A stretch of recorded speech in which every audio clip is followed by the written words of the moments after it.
Hey team, welcome back. Today I have an amazing guest. Not only is she just a flat out legend, she's also one of my closest friends.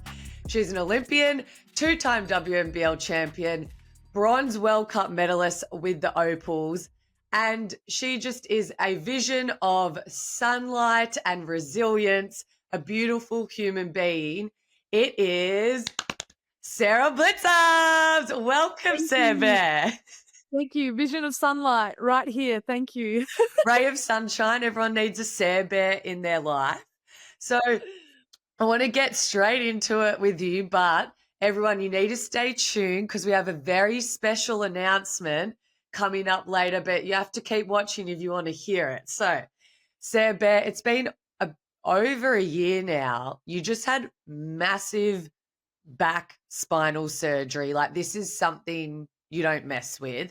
Can you maybe tell people about how it came to you getting this surgery? Like, what pain were you in? What weren't you able to do on the basketball court as well as daily life? Yeah, I always had a pretty crap back. Probably 3 years before surgery, I was struggling with it. But I guess, the surgical route is not something that physios and doctors just recommend straight up. So for me, it was about eating a diet of anti-inflammatories and we've all been there, and getting injections in your back as well, just to try and keep you going. And I just found that for the last 3 years, it just got super debilitating to me and it got worse and worse. And for me, I was just trying to hold off and make Paris Olympics. It was such a goal of mine and something that I really wanted to achieve. And I think because it was right there, this was like the year after, I was right there, that I just couldn't go ahead with surgery. I had to try and get there.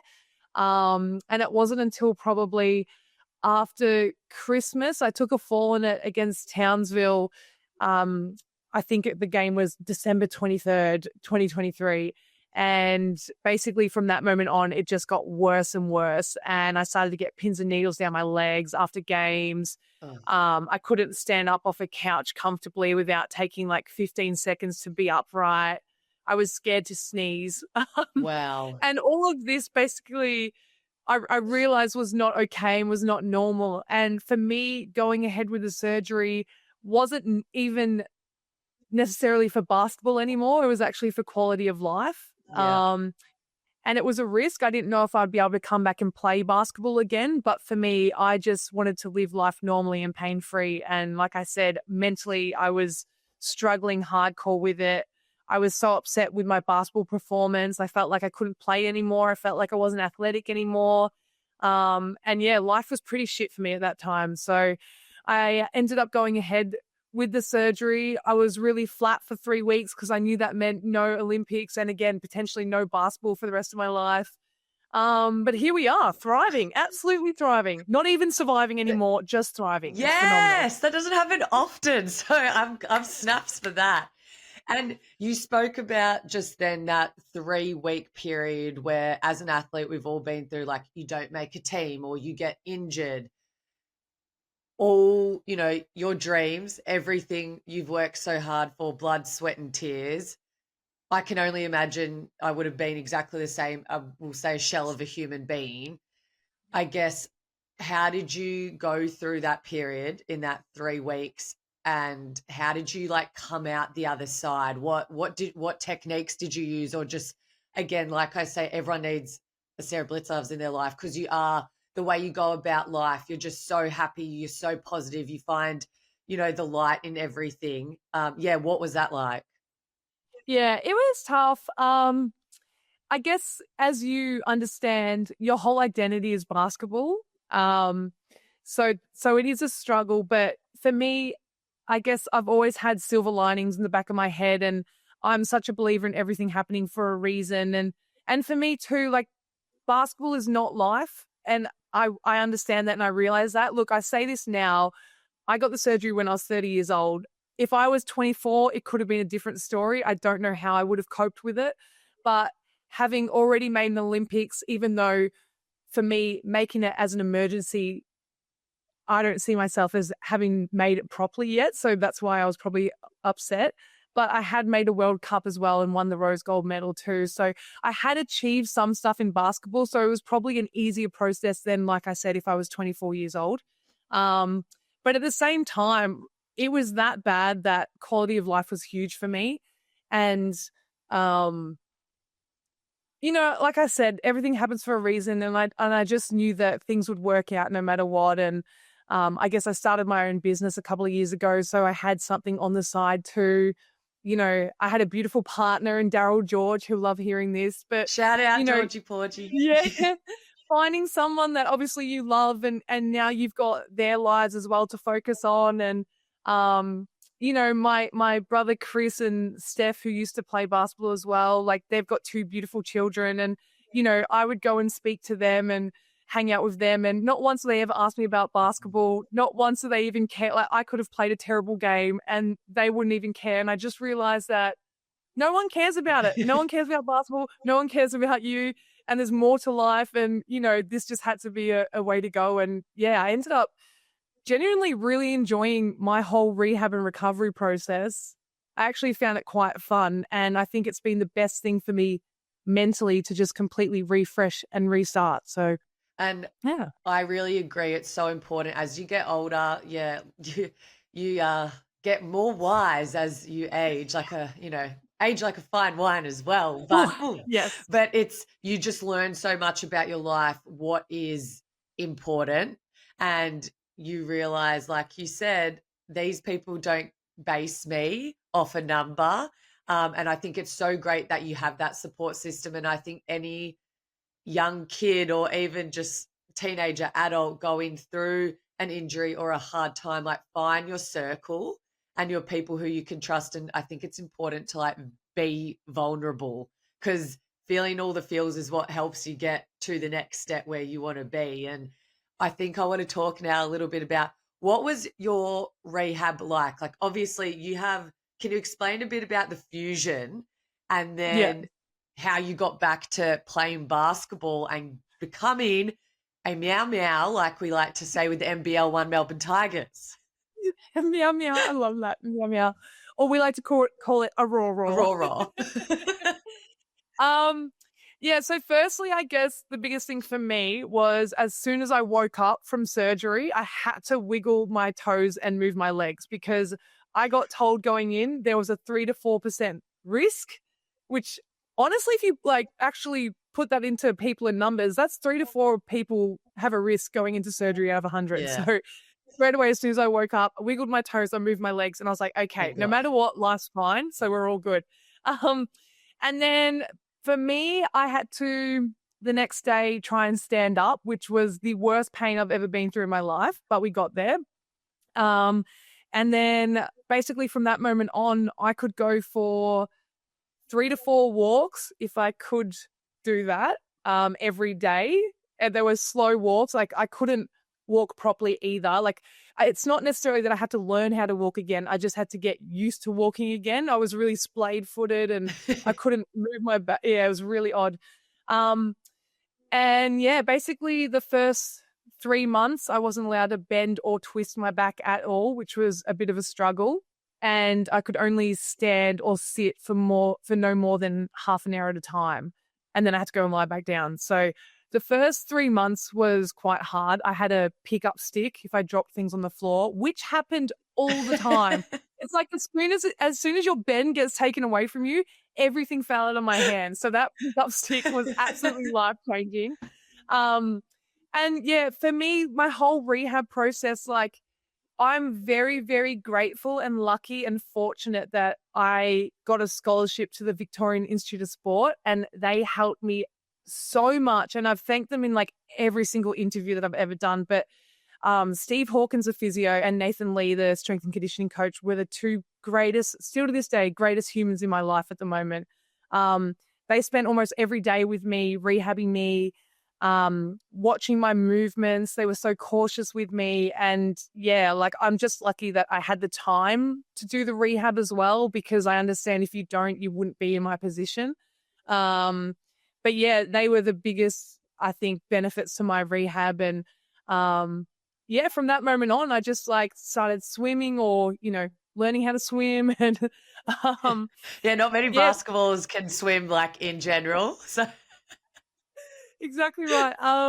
And just built my program up. I think at the 9-month mark I was back on court, which was so exciting. I think at the 8 month, 7, 8th month mark I was doing running drills and starting to run again and change my style with that, and yeah, just got super strong and just found my goal in rehab was, and I said this to Nathan as soon as I got to the VIS, like 1 month after surgery, I was like, all I want to do is dunk a tennis ball again. Cause I used to be able to do that early 20s. And then I had an ACL injury, as we've all been there with our knees, and you lose your athleticism. And I was like, I just want to dunk a tennis ball again. And I managed to do that at the 9-month mark. And I was like, yeah, this is phenomenal. It was the biggest achievement. So funny, but it was the biggest achievement for me because it just proved to me that I got my jump back, my yeah. speed back, all of that stuff. And yeah, just onwards and upwards from there.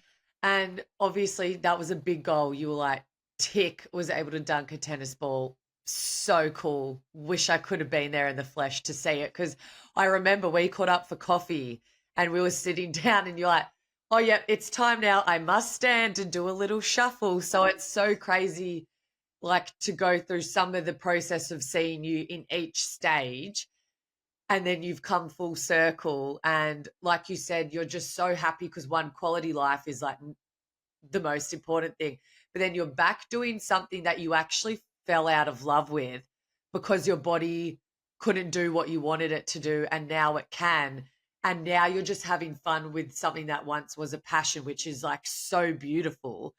What Yeah. was it like when you played your first game? Because obviously training on court, you're like, yeah, this is sick. But playing is just another level. Like this is why we do what we do, is to play the game. What was that like, that feeling? Yeah. And I think like going back to that too, it's so funny that I feel like anyone in any field of sport they do, it just becomes hard no matter what. And you do lose the reason why you play.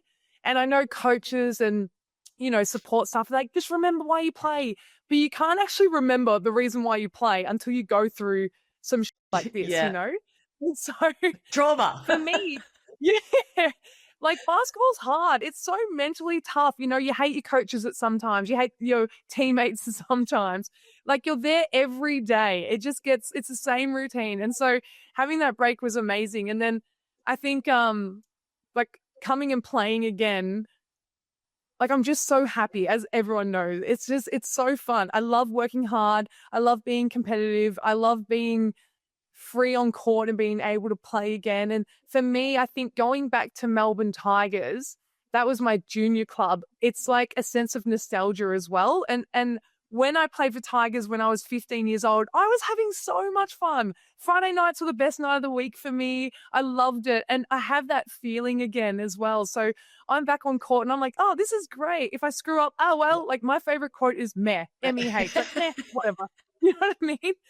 And I just don't have that pressure or stress on me as much. Obviously still a tiny bit, but nowhere near as much as I used to when I was younger. Like we would be so stressed in making teams and trying to win and trying to play the best that you can. And right now it's just like I'm just happy to be here. And yeah, playing my first game, I was so nervous, more because I had probably half the crowd was there to see just me play again. You know what I Sarah, mean? Sarah.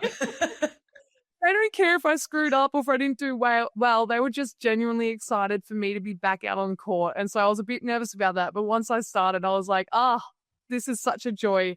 And yeah, and it's been going on now for the last 10 games that I've played. And you've been playing so well as well. And I think sometimes we forget we are older. So thank God we have that muscle memory. Mm. But do you, did you expect to be playing so well so quick? Or did you think, oh, like, I'm just going to tread water for a little bit and then I'll go into it? Or do you think it is a big fact?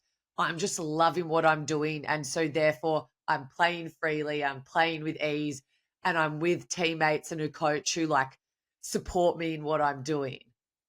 Yeah, definitely the latter for sure. I think it's just one, Caleb Slater, my coach, like he's always had a lot of time and faith in me. So that's helped. Starting my journey again in NBL 1 has been a big factor as well. The league's phenomenal. In saying that, though, this is the hardest the league's ever been.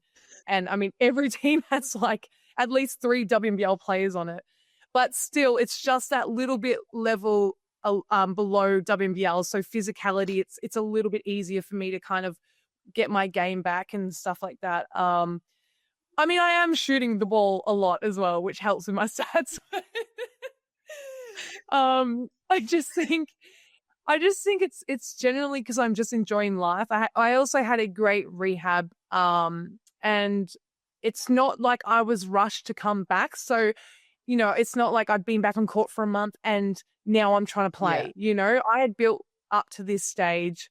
I managed to do the whole Tigers preseason, played the practice games, and so I felt ready to play anyway. And again, just trusting and backing myself too. And since that moment, like my body's just getting better and better every game. And I think so is my basketball skill right now. And I just feel like I'm 23 years old again.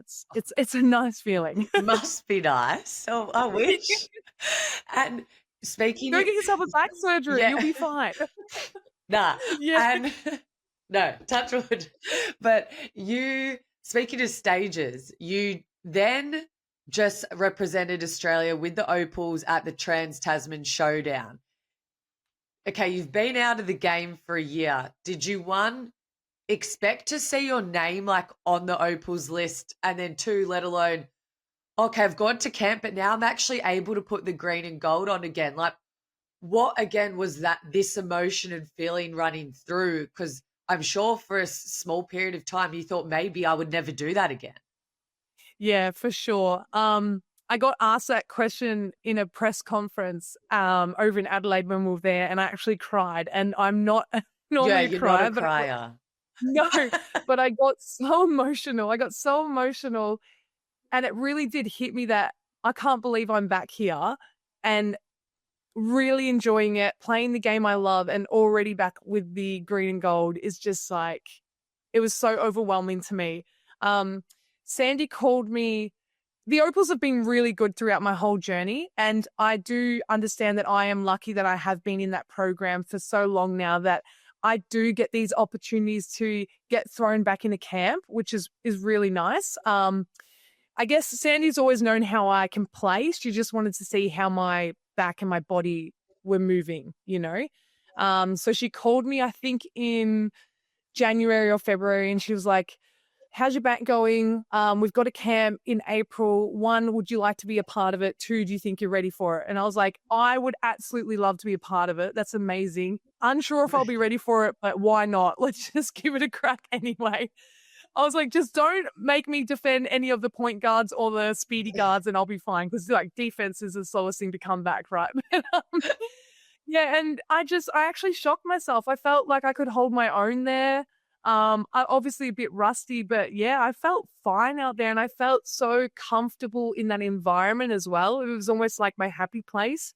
And then when she called me to say that I'd made the team to play against New Zealand, it felt like the call that she said when I made the World Cup team. That's how excited I was. Aww. And it's like, it's just it was just really overwhelming that the year before, like a year ago, I was literally like lying down on the ground 24 hours a day. Yeah. Just to then be playing against New Zealand is awesome. So yeah, I was just so wrapped with it all and couldn't believe it. And yeah, like I said, I just feel like I'm getting better and better every game, which is really cool. And how was just the overall experience with, back being with the Opals? I know it wasn't the full squad, not everyone being there, but just now this is a preparation for the start of a little bit of a new group. Like, how was it to now also be a leader, be, one of more of the experienced ones, enjoy what you're doing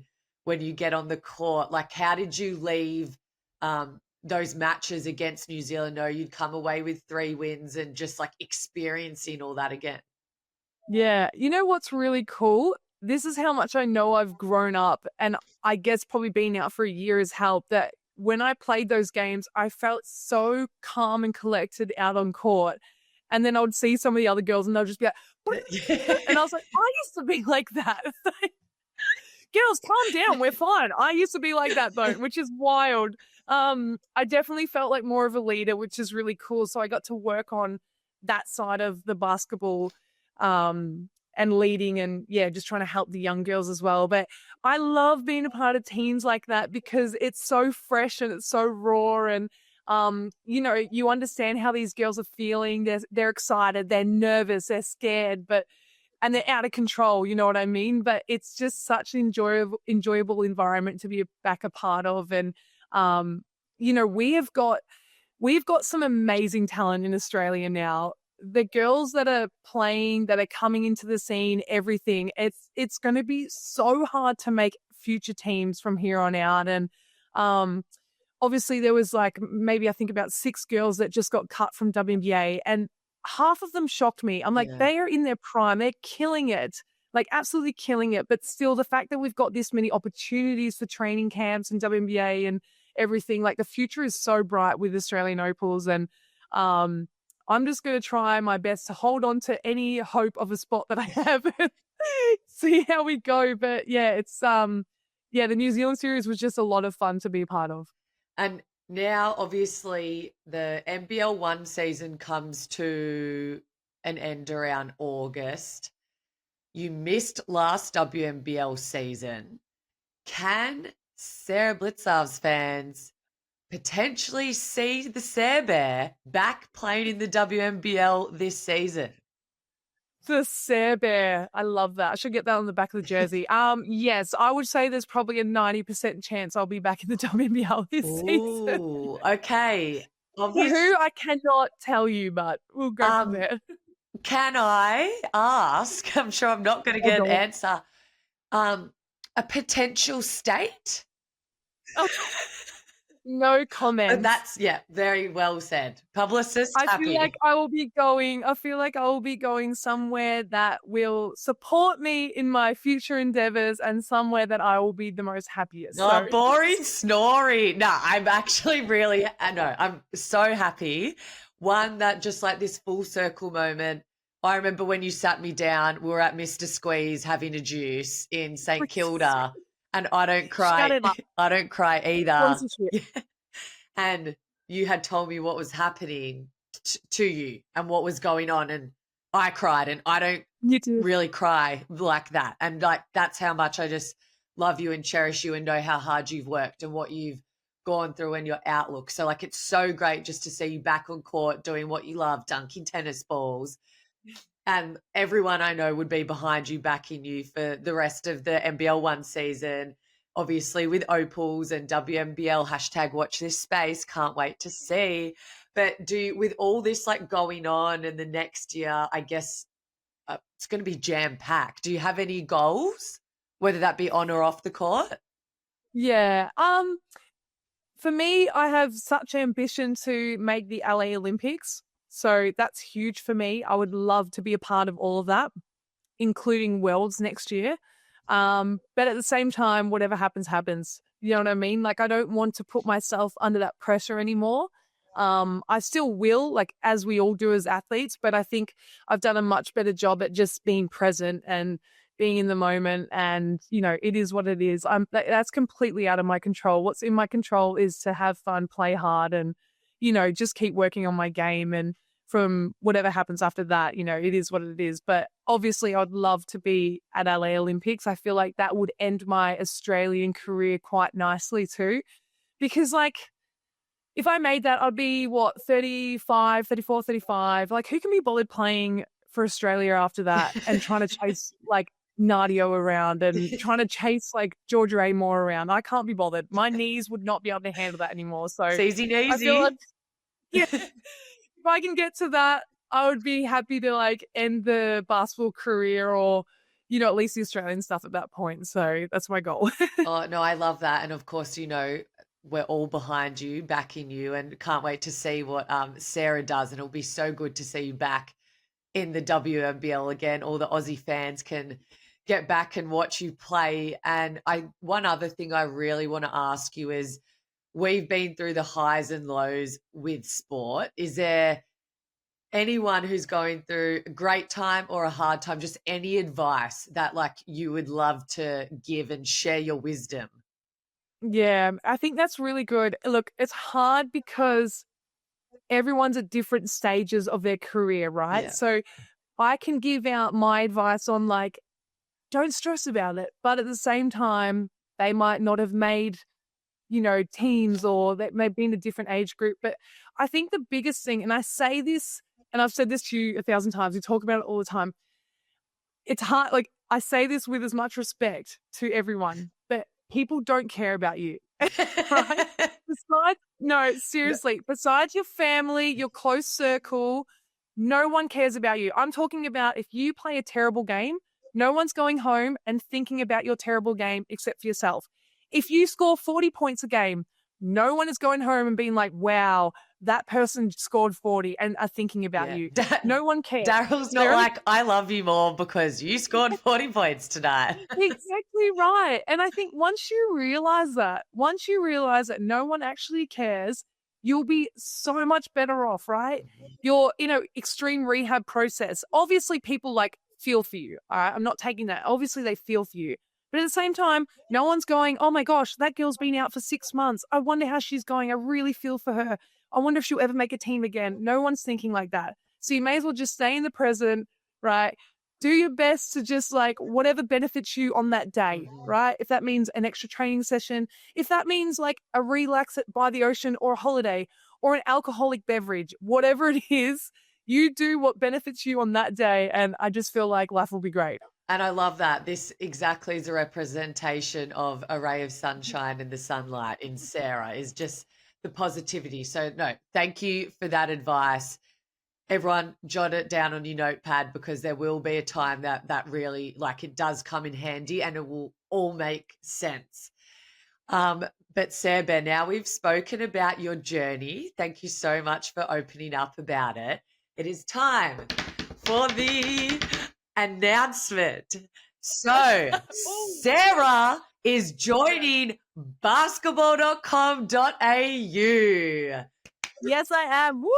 Okay, so what can we expect? What's going on? What are you doing?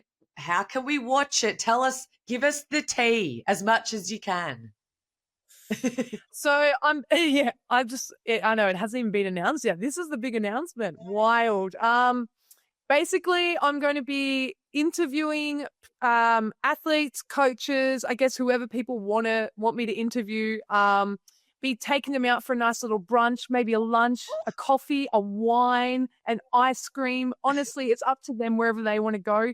We will go.